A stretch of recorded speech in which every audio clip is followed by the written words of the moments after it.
Assalamualaikum warahmatullahi wabarakatuh. Pemirsa, teman-teman, sahabat-sahabati, para lansia, pensiunan, juga untuk anak cucuku. Yang pertama-tama kita akan bertemu lagi dalam keadaan sehat walafiat atas karunia Allah Subhanahu wa taala. Oleh karenanya patutlah kita selalu bersyukur, alhamdulillah, berterima kasih atas semua karunia Allah sehingga kita masih bisa jumpa dalam channel Cerita T kali ini. Topiknya mengenai seputar pensiun di masa pandemi, lalu juga mengenai T yang masih ikut berkooperasi seperti itu. Yang pertama, kita mengalami pandemi itu mulai terasanya kira-kira adalah bulan Maret tahun 2020 sampai sekarang Maret tahun 2021, sehingga kita sudah 1 tahun menikmati masa pandemi COVID-19 ya. Nah, mula-mulanya memang akhir tahun 19 ya, di luar negeri mulai ada berita-berita mengenai virus corona COVID-19. Nah, di Indonesia ya mula-mula yang mereaksi adalah di ibu kota tentu saja ya, mulai ada istilah mau lockdown apa enggak gitu. Akhirnya ya istilah lockdown itu sampailah ke daerah-daerah seperti itu ya, meskipun kenyataannya itu adalah PSBB, pembatasan sosial berskala besar. Nah, awal-awal lockdown itu setiap lingkungan ya, di desa, di kampung, di gang-gang RW RT itu setiap jalan masuk gang itu dibuat tulisan lockdown dipagari, terus di situ dijaga petugasnya, nggak boleh orang dari luar lingkungan masuk. Nah, nanti membawa virus, sangat ketakutan awal-awal itu ya. Lalu ada Satgas Covid itu mula-mula, lalu kita kenal pengukuran suhu. Kalau suhu di atas 36-37 itu artinya sudah demam itu, lalu tidak boleh masuk ke kantor, tidak boleh masuk ke lingkungan dusun misalnya, ada petugasnya yang mengukur seperti itu. Ke sekolah apalagi ya, ke sekolah itu waktu itu belum online ya, masih mungkin sebulan itu masih ya, tahun atau 2 bulan ya, baru tahun 2020 mulai Maret pertengahan itulah mulai ada sekolah online atau kantor-kantor yang dari rumah, work from home. Kita ke toko mall misalnya itu juga diukur suhunya ya. Yang jelas setelah semuanya online dari rumah itu ya jalanan lebih sepi, daerah wisata lebih sepi, rumah makan, restoran yang untuk makan di luar juga lebih sepi ya, karena kita sebetulnya punya budaya makan di luar, orang kita ya, orang Indonesia pada umumnya ya, di kota-kota itu selalu ada makan di luar, itu banyak sekali usaha restoran-restoran. Dengan penerapan 5M ya, biar untuk dokumentasi aja ya, 5M itu kita menggunakan masker untuk supaya virusnya nggak keluar dari mulut dan hidung, karena lokasi virusnya kan di paru-paru pernafasan ya, area pernafasan, menyerang area pernafasan, sehingga hidung mulut harus ditutup supaya kalau kita punya tidak menularkan ke orang lain, kalau orang lain punya kita nggak ikut menghirup dropletnya atau cairan yang dikeluarkan hidung mulut yang mengandung virus tersebut. Masker, cuci tangan dengan sabun, sanitizer jadi sesuatu yang biasa ya. Awal-awal sanitizer mahal, tapi sekarang sudah murah. Lalu menjaga jarak, selalu pesan ada menjaga jarak. Semua kantor itu dijaraki tempat duduknya ya, di puskesmas, di kepolisian, di bank, pelayanan publik puskesmas semua tempat duduknya berjarak. Nah, bagus juga ya. Kendaraan umum, kereta konon juga dijaraki ya, itu nggak naik kereta selama ini pandemi setahun ini. Takut ya nanti di tempat tertutup dalam waktu yang lama nanti ada takut penularan seperti itu. Kemudian orang punya hajat juga menggunakan protokol kesehatan 3M itu harus. Nah sekarang malah 5M ya, yaitu dihindarkan memasuki kerumunan atau membuat kerumunan, itu sangat tidak dianjurkan. Kemudian juga membatasi mobilitas, wirawiri itu dibatasi ya. Jadi itu untuk anak cucu mungkin kita besok new normal tetap akan melaksanakan 5M sebagai suatu lifestyle baru ya, budaya baru kita. Mudah-mudahan cepat berlalu ya pandemi ini. Oh iya, di desa lingkungan tinggal Nyati ini ada sesuatu yang dirasakan sangat kehilangan ya, terutama karena awalnya ini kan sebagai daerah ada masjid Patok Negoronya Ngayogyakarta Hadiningrat ya, ibaratnya ini adalah suatu desa santri ya, atau kalau ada kota santri ya ini desa santri. Sekitar Masjid Patok Negoro ini ada 2-3 pondok pesantren, sehingga kita terimbas ya. Di lingkungan juga ibu-ibu Dasawisma, ibu-ibu ya Dasawisma RT itu mengadakan kumpulan. Nanti bapak-bapak ada acara sendiri, ada kumpulan RT tapi juga ada kumpulan mengaji ya, bersama-sama membaca kalimat thayyibah, kalimat-kalimat yang baik, atau gampangannya tahlilan, yasinan. Itu sudah merupakan budaya dusun kami. Nah itu dulu sangat istilahnya gayeng ya, tapi sekarang ya berkurang karena memang yaitu tadi penerapan 5M. Dulu setiap Senin malam itu dari ba'da maghrib sampai ba'da isya itu secara bergiliran kita ibu-ibu itu berkumpul lalu membaca kalimat thayyibah, yasin, tahlil, itu kalimat-kalimat yang bagus insya Allah.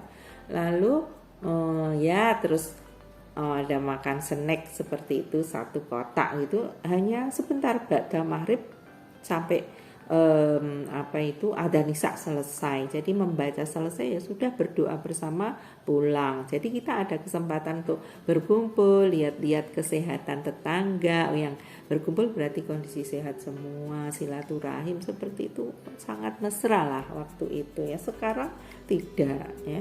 Terus kalau orang meninggal itu kita 7 hari atau 6 malam berturut-turut juga melakukan hal yang sama, itu dengan lesehan ya. Dulu kalau ada yang meninggal itu ya tidak kurang dari 100 atau lebih tetangga-tetangga itu berkumpul untuk membaca seperti itu. Lalu juga waktunya singkat, hanya ba'da maghrib sampai isya, ataupun kalau ada yang samaan ba'da isya sebentar, tidak sampai 1 jam, tapi kumpul orang banyak semua melafalkan madah yang sama ya, doa yang sama, ada rasa tentram, terus guyub, terus aman, itu sensasi yang tidak tertukar, pokoknya seperti itu, sama-sama ya, semua duduk di bawah lalu dipimpin oleh Pak Kiai untuk membaca seperti itu selama 6 malam. Itu sungguh merupakan penghiburan bagi keluarga yang baru saja keseripahan seperti itu ya, dan kita juga merekatkan persaudaraannya. Itu sekarang berkurang lagi ya, jadi ya semuanya ada penyesuaian yaitu tentang di desa Nyati. Kemudian Ti punya cerita untuk waktu jelang pensiun itu ya seneng tapi juga susah atau gimana ya, khawatir, membayangkan besok kita itu gimana ya setelah pensiun, jarang bertemu teman, apakah tidak merasa kesepian. Tapi waktu itu ya tinggal pertanyaan saja, wong belum dijalani ya. Jadi bayangannya pensiun itu senang sekali, di rumah pasti nggak ada matinya ya, apalagi ibu-ibu di rumah pasti banyak yang dikerjakan pekerjaan rumah tangga yang selama ini kita kita hanya menjadi sambilan ya. Jadi kayak kemaruk lagi, seneng-senengnya menunggu pensiun. Tapi teman ada yang mengingatkan ya, pendapat terima kasih diingatkan, ayo kita tetap berkooperasi. Koperasi di sekolah itu kan kalau ADART-nya kalau sudah pensiun berarti keanggotannya selesai. Enggak, ini ikut yang kabupaten saja, itu yang cakupannya lebih luas ya. Kemudian juga nanti ada kelompok luar gaji untuk yang misalnya kita yang sudah pensiun itu cocok di situ. Nah, ternyata untuk berkegiatan gitu, untuk sarana kalau kepengen kumpul-kumpul ya, karena memang kalau zaman dulu pensiunan ketemu tiap awal bulan mengambil gaji di kantor pos atau di bank BRI seperti itu. Sekarang kan tidak ya, pakai ATM kapan saja bisa itu ke bank gitu.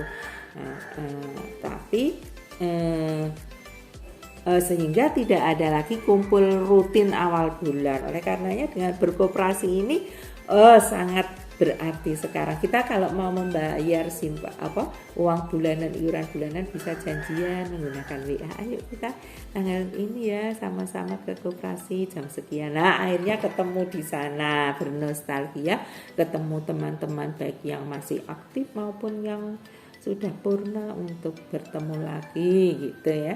Kemudian di koperasi kita juga bisa sambil misalnya mau ikut simpan pinjam, mau belanja-belanja kebutuhan juga ada di toko serba ada di situ. Lalu kalau kita kepengen misalnya mau kita tambah acaranya makan bersama di mana. Tapi dengan pandemi ini jadi belum berani terlalu terrealisir. Mungkin ya pernah satu dua kali, tapi belum berani terlalu berlama-lama di makan di luar itu ya. Kita kebanyakan beli dibawa ke rumah seperti itu.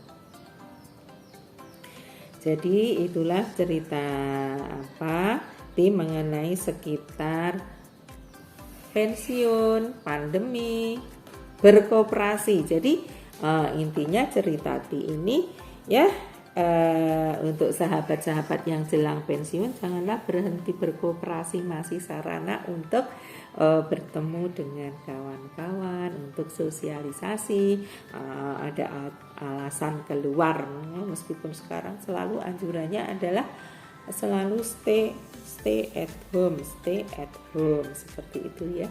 Ya, biasa setelah dicerita ya sedikit diberi suguhan foto video sedikit ya mengenai seputar yang tadi diceritakan oleh T ya, sekedar untuk hiburan, melihat gambar-gambar video yang itu sudah diminta izin kepada teman-teman bisa ditayang di YouTube ya.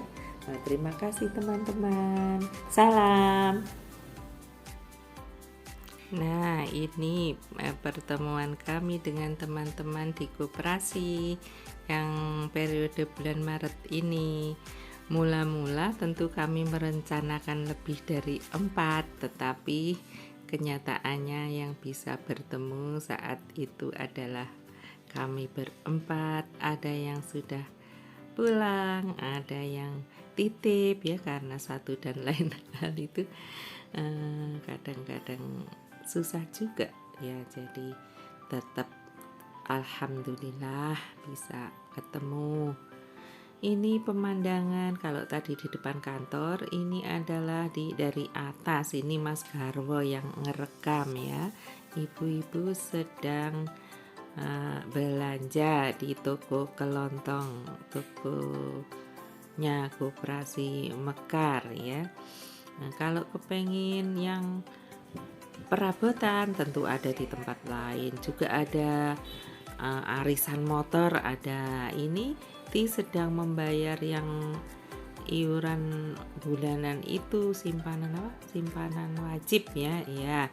Ya, dari situ kita dapat informasi simpan pinjamnya bagus, bisa pinjam misalnya sampai 50, mau nyimpan juga silakan. Bunganya juga cukup mantap, tidak kalah dengan di bank katanya. Ini acara pengambilan bingkisan hari raya, meskipun hari rayanya masih Mei ya, tapi sudah mulai dibagi itu. Terima kasih, isinya cukup berat, jadi kali ini diantar Mas Darwo ya untuk membawa banyak itu 6 liter minyak goreng, 6 kilo gula pasir dan lain-lainnya. Nah, lalu pulangnya mampir di jajanan kupat tahu sukaan Mas Garwo itu, kalau jajan yang makanan adem-adem yang tidak menaikkan tensi. Ya tadi BHR-nya lumayan isinya. Wah, ini teman-teman kami yang periode 2-3 bulan yang lalu ya. Ikut itu teman kami yang berkerudung putih ya, sementara 4 ibu yang lain itu dalam satu mobil yang lain. Kita ketemu di Mekar, lalu setelah selesai urusan mampir ke ini. Oh ya, inilah apa KPRI Mekarnya kita ya. Waktu itu sempat berfoto di depannya